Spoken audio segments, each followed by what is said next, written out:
And we're back. It's time for a Stripe Show pod. It is Tuesday afternoon. I am Keith Stewart. We are sans Travis as he is traveling throughout the wide open spaces of the United States of America. So he asked me to step in and give you all a little betting preview for the Procore Championship. What's the Procore Championship? Well, I'll explain that all in just a minute. But first, let's wrap up the week off that was. There's no doubt that we're all looking forward to the President's Cup in a couple weeks' time. In fact, I'm traveling up to Royal Montreal in order to cover the event for the international and the U.S. side. But in the meantime, the PGA Tour, after 1 week off, is back. The FedEx Cup Fall Series that we all kind of witnessed last year is coming back in its exact same form. Forget the creativity of it all. We're going to do 8 events over 3 months in order to figure out who gets their card for 2025. Now, it's important to explain all of this up front before we get into the week after week, kind of hamster wheel coverage of the PGA Tour and the events that we normally are used to, the Sanderson Farms, the Procore, which was the Fortinet before that out in Napa. Of course, we've got Bermuda, the RSM down at Sea Island. It's the same cast of characters. There's 8 events. The top 50 in the FedEx Cup points from 2024, those guys are all set. They are locked in. They have signature status. The ones that went to the Tour Championship, well, they're in the top 30. They have major championship status. But 51 through 151, 251, those guys are competing to get inside the top 125. And that top 125 gets you your tour card for next season.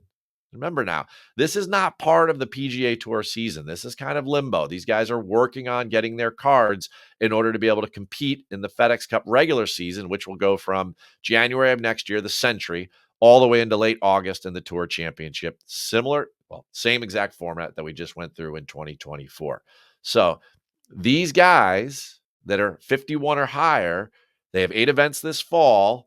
The top 10, if you remember from last year, 51 through 60, those guys will earn signature status, which is a huge deal. So they have a lot to play for there. Or if you're outside the top 125 or you're above 100 and you could slide outside the top 125, well, then those guys have certainly got to do some work this fall. And the Shriners, or there's even the Black Desert Championship out in Utah. There's a new event. We're going to go over to Japan for the Zozo. So we've got all sorts of great fun festivities to take place this fall.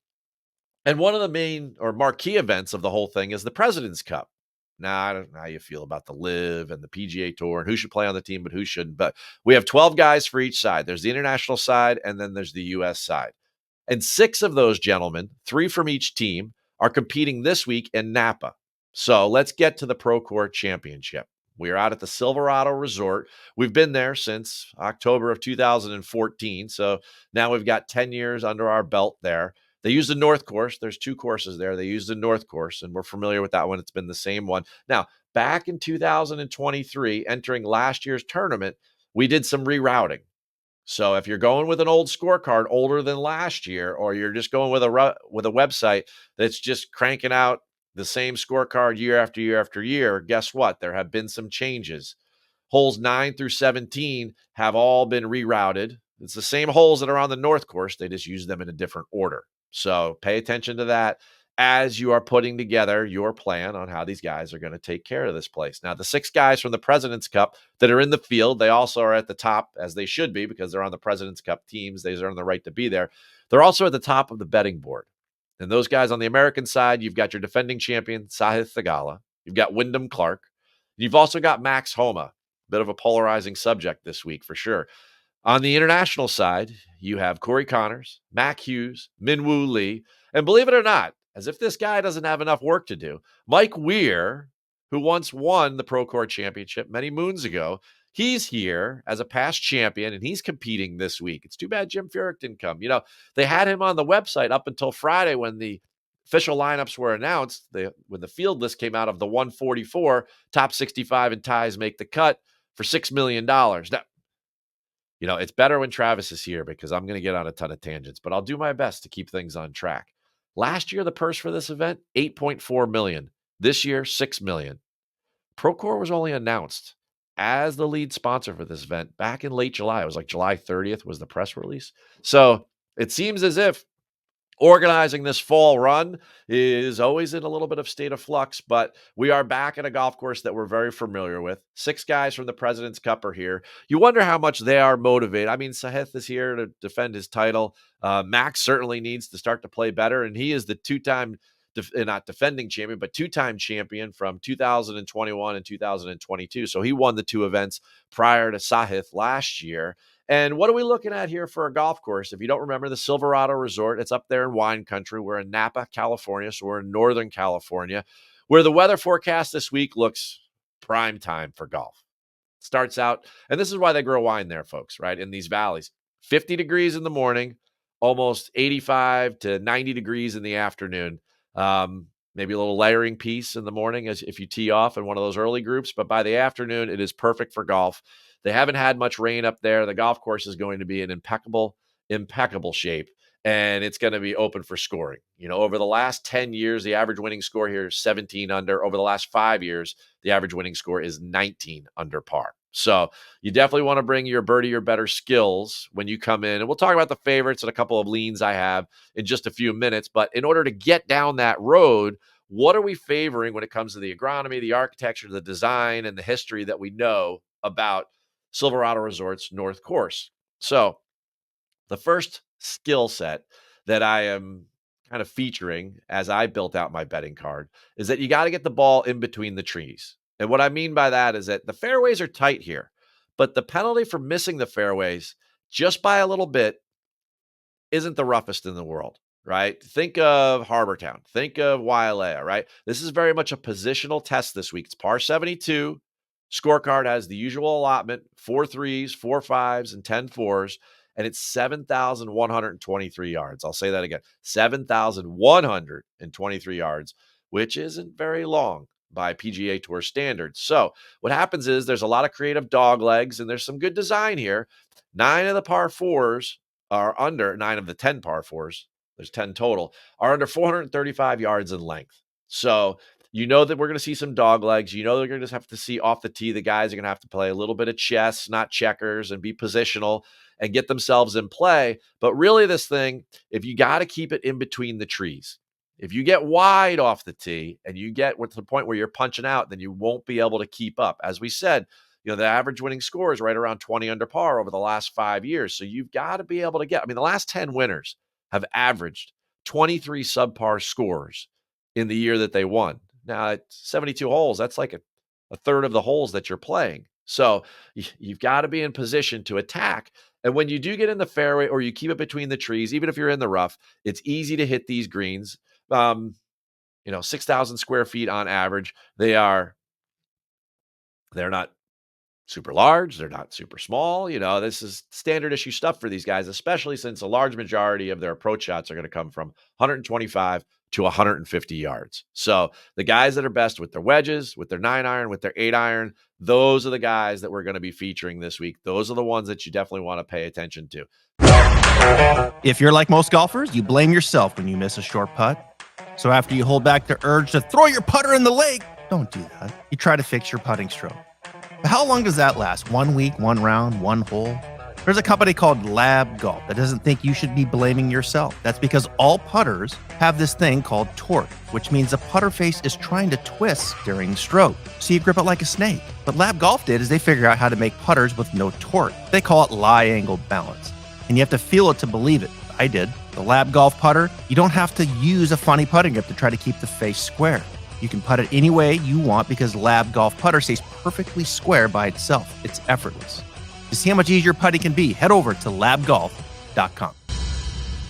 So to start out with the skill set, A, you got to get the ball and play off the tee. Keep it between the trees. Give yourself a straight shot toward these hole locations. And then B, there's no doubt that you're going to have great proximity to the hole in that 150-yard range, give or take 25 yards. But, this is definitely one of those golf courses where our wedge guys, our iron play guys, historically, we always bring up a name like a Tom Hoagie or something like that, which was interesting because last year, Thigala sprays a little bit off the tee. And at that point, he wins for the first time a year ago. But this wasn't like this past year with all the success he had in the signature events.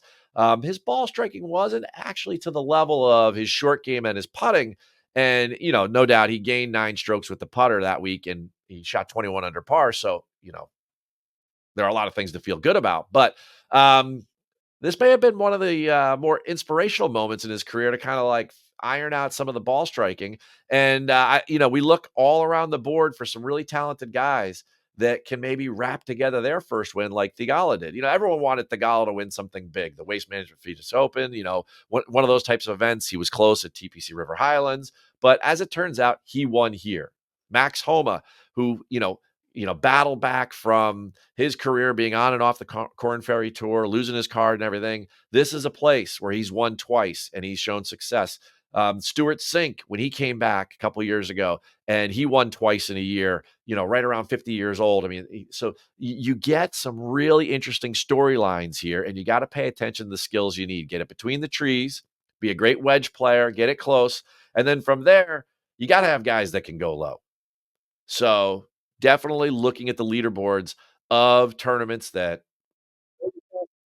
there's one that I love, which is the Barracuda Championship. Now everyone forgets about this tournament, but we were over at Royal Troon in the Open Championship, and this was a secondary PGA Tour event that was taking place up there in Truckee, California, which is a fancy way for saying Northern California. There was some elevation there, but that golf course we know well. And the guys that can hit it around those tree line fairways score a ton, and it trends. The guys that play well there on those POA greens also putt well and play well here on the POA greens that we're going to see featured at the Silverado Resort on the North Course. So pay attention to that leaderboard in particular, especially the one that just happened back there in July and that was won by Nick Dunlap. Now, Nick's not here, but there's a lot of guys littered all over the top of that leaderboard that are here. Now, we're start talking about the leaderboard and the favorites, so we got to go over a couple guys. At the top of the betting board, we have those President's Cup participants. Now, of course, this makes sense. These are the best players from the international side and the American side. So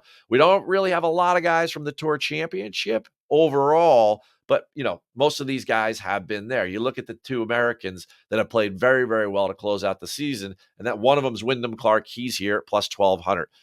Do we like Wyndham Clark on this golf course? Long, great putter, average approach player.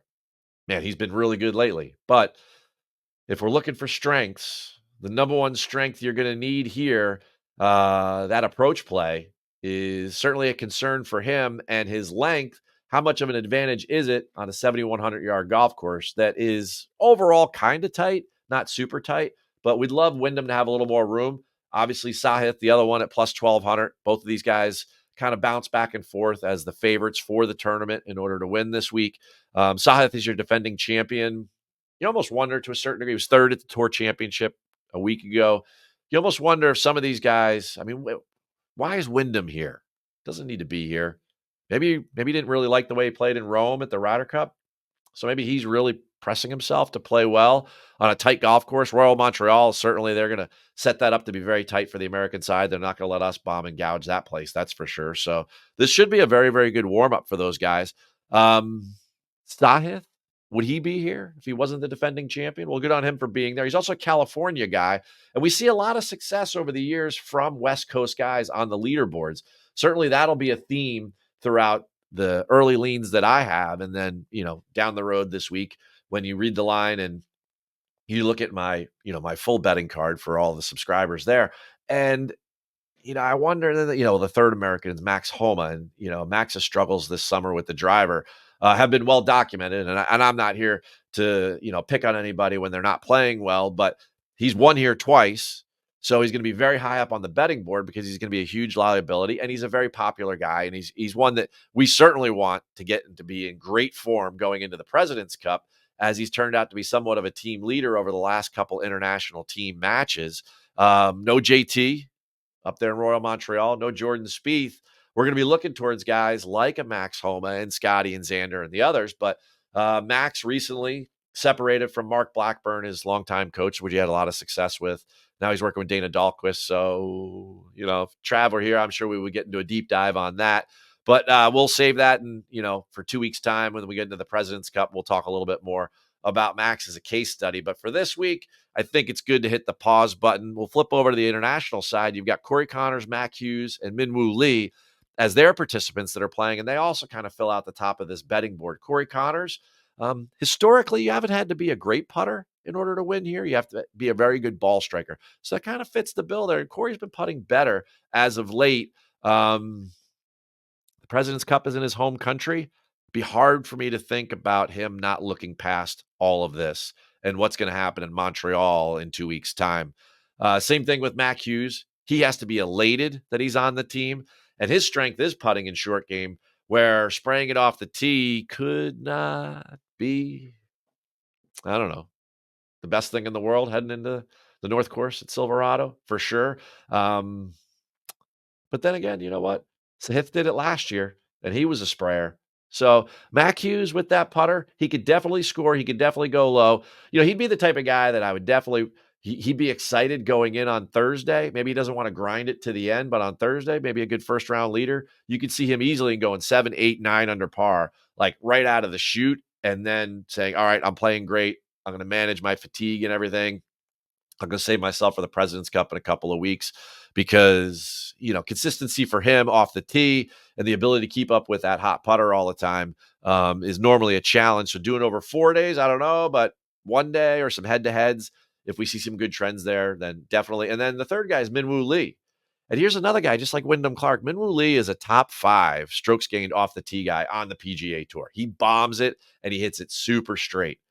Approach game, bit of a weakness. Now, I know we're going with the short clubs here, but still, the better you are at swinging those wedges and 9-irons, the better you are usually at swinging a 7-iron too. And that's an area where Minwoo Lee definitely could use some help, and sitting right there around 20-1 plus 2,000.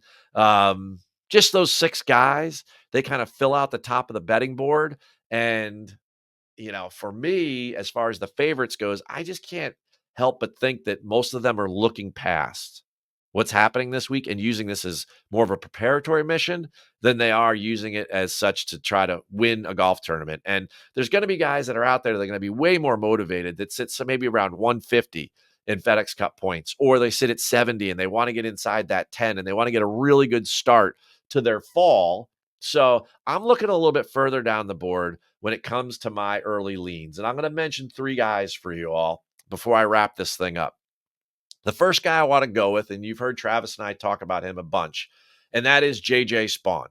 He's a West Coast guy. Again, there's a theme here. Over the years, the guys that have won there, Homa, Thigala, Brendan Steele's won there twice. These are West Coast characters. The Poa annua grass on the greens, they're used to growing up. It's much like, the Bermuda grass guys we always talk about down in Florida. So the first guy I'm going to go with is JJ Spawn. He's bouncing around a little bit. He's in the high 3s. He's in the low 4s. I mean, I'd recommend grabbing him at anything above 35. But if you find him at plus 4,000, then I think you're going to be really happy with that. 9th at the 3M. Nobody was talking about him then. Read the line. We're talking about him. I'm saying we're playing JJ Spawn. The guy's an incredible ball striker up there in Minnesota. He keeps it between the lakes off the tee. The approach game takes over, and he's been trending with the putter. 9th there. Then he goes 3rd at the Wyndham. We were betting him again, right? This guy is in perfect position. Now, he had a bad start to his year, so he didn't have enough points to get into the playoffs. But the playoffs cuts off at 70 now. So JJ he wasn't that far off the reservation, but he's had some rest, and now he's coming to a place where he finished 11th last year, and his approach game can take over, and he's good enough of a ball striker just to continue to put it in play. That's why he was 11th here last year. The putter's trending. He's going to be a hot name. I would grab him early. The second guy that people, they can't stop themselves from talking about because he finished 4th here last year, and I have to agree with him. I think that this is also a good spot for Eric Cole. Much like a Sahith, everyone's been waiting for Eric to win. So, his big issue is off the tee. But here's the thing. Much like other places where he's not forced to hit a ton of drivers, and he won't have to do that here, his wedge ability and his putter and his scoring ability far outweigh the amount of times he's going to need to use his driver here, hence the top 5 last year. So I love Eric Cole at a plus 4,500. I think that he is a very, very smart play. He's proven before. I mean, he won that Rookie of the Year a year ago. Why? Because in the fall, he just tore it up. He had 6 starts, he had 4 top 5s or something ridiculous like that. Don't quote me on it entirely, but he was super hot in the fall. And this is a place that definitely suits him as one of those places where he had one of those top 5s. He finished 4th. And he's been good this summer. I know he wasn't good in his last event, the BMW. Maybe it was the air up there. Maybe it was fatigue. I don't know. But leading up into that, he had a couple of really nice starts in a row. And this is another course that suits him perfectly. And then the third name I'm going to go with is Mac Meisner, right? McClure Meisner, if you're looking on DraftKings or if you're looking on the betting board, if they don't put Mac, his nickname, uh, extremely good ball striker. Now, here's a guy. He hasn't won on the Korn Ferry Tour. He hasn't won on the PGA Tour. But he's had a lot of really, really nice starts this year. Ton of top 15s for a name that nobody knows. And here's the thing. I talked about the Barracuda earlier. Mac finished fourth there back in July, right? And it's the putter that lately has been popping for him. And that's why we keep seeing him in top 10s on leaderboards. The ball striking, absolutely exquisite. And he's certainly the type of guy that could take over a place like this North Course. And a lot of people in the DFS world, in the Deegan world, in the betting world, they've been waiting for this guy to do something pretty dirty. And I think that there's no doubt that Mac Meisner is a name throughout this fall that we're going to be paying attention to. I just love the fit here at the Fortinet, especially after how well he played on the Poa annua grass and up there in Northern Carolina, strike that, reverse it, in Northern California, just about 7 weeks ago. So for me, I'm going to feature him. He's sitting at plus 6,000. His numbers kind of jumped a little bit. It was a little higher than that. So obviously, a bunch of these by noon or whenever you're watching this, early Wednesday morning or late on a Tuesday, I would jump on some of these names early. But those are my 3 early leans. I'm going to have a couple more, I'm sure, when it all shakes down. You could certainly always see my content on Golf Digest. You can see me on Sports Grid channel going over the Procore Championship. And of course, you can go to readtheline.com. And every Tuesday, there's no doubt you can catch me on a Stripe show with my good friend Travis Fulton. I'll be back in 2 weeks with him. I'll be live up in Canada for the President's Cup. I know Travis will be down there in Jacksonville or Ponte Vedra Beach, whichever little section of that area is, there in his studio, coming to you live. But 2 weeks' time, we'll be back on at noon for lunchtime. Talk in and around the President's Cup, Royal Montreal. 12 from each side. It's going to be a good set of matches. I can't wait to go through all of that and cover that. And speaking of matches, if you're into that sort of thing, the women, the LPGA, are playing their version of the Ryder Cup because it's Europe versus the American side. They call it the Solheim Cup. It's in America this year. It's at the Robert Trent Jones Golf Club, which is just outside the District of Columbia or Washington, D.C. You may remember that place many years ago when they started the President's Cup. A little bit of symmetry there, I guess. I didn't think of that at the time, but that was the first place that hosted the President's Cup. Absolutely magnificent golf facility alongside the shores of Lake Manassas. The ladies, 12 from each side, just the same. European side, not favored. Americans are minus 140, European side plus 180. Americans are better on paper in every single category. Why this happens every time, why the Europeans have won 5 of the last 7. I mean, you want to talk about close. The last time they played a year ago in Spain in the Solheim Cup, they tied 14-14. But if you own the cup, you keep the cup on a tie. Same thing in the Ryder Cup. The U.S. women need 14 and a half points to take this thing. They're at home. They are younger. They are lower ranked in the Rolex World Rankings. They're better players. Home fans. We're taking this one back. I'm calling it. Solheim Cup. I'm on the minus 140 for the U.S. side. It's going to be a lot of fun to watch this weekend. It's the format Friday, Saturday, Sunday. Foursomes, alternate shot in the morning, 4-ball in the afternoon, Friday and Saturday, and then the 12 singles matches on Sunday. Hey, I know there's college football, there's NFL football, there's all the above, but there are also commercials. Flip over, get a second TV, win a bet or two. We've done it all summer, right?